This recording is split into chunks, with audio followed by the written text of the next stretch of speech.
இது ஒரு காமெடி, மிகப்பெரிய காமெடி. கொஞ்சம் கேளுங்க. பொதுப்பணித்துறை தலைமைச் செயலகம், சென்னை 9, நாள் 11/7/2007. அனுப்புனர் எம். தளபதி, பிஇ, அரசு சிறப்பு செயலாளர், ஜே. மோகன்ராஜ், மாநில பொதுச் செயலாளர், ஜெர்மனி ஜனதா கட்சி. அது அட்ரஸ் போட்டு எனக்கு அமைச்சிருக்கிறாங்க. ஐயா, பொருள் அணைகள் பிரச்சனை, தமிழக அணைகள் பிரச்சனை குறித்து இந்திய குடியரசுத் தலைவருக்கு விலாசமிட்ட 30/1/2007 நாளிட்ட தங்களின் மனு. 30/1/2007 நான் மனு அனுப்புகிறேன், அப்துல் கலாம் அனுப்புகிறேன்.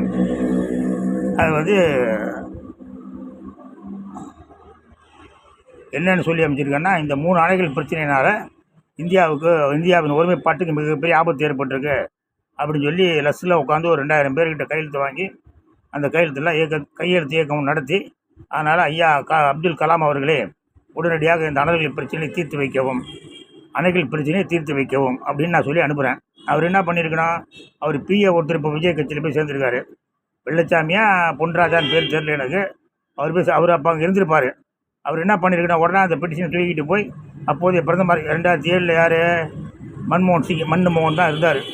அவர்கிட்ட கொடுத்து இந்த 3 அணைகள் பிரச்சனையை தீர்த்து வைங்க, உங்கள் மனுவை நாங்கள் மன்மோகன் சிங் அமைச்சிருக்கோம் சொல்லி அமைச்சிருந்தாங்கன்னா கரெக்டு. அதை விட்டுட்டு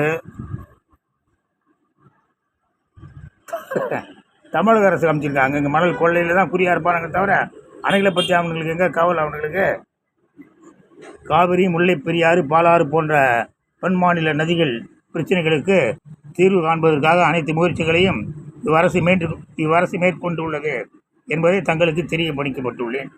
அவர் எனக்கு தெரியப்படுகிறாராம்.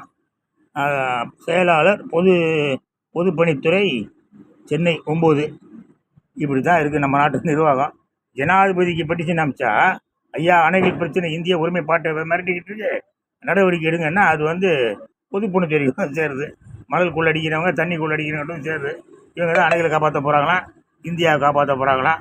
அவர் வேறு அப்துல் கலாம் பிஏ தாவை கீழே போய் சேர்ந்துட்டார். சேர்ந்து அவர் என்னத்தை கிழிக்க போகிறாரோ தெரியல.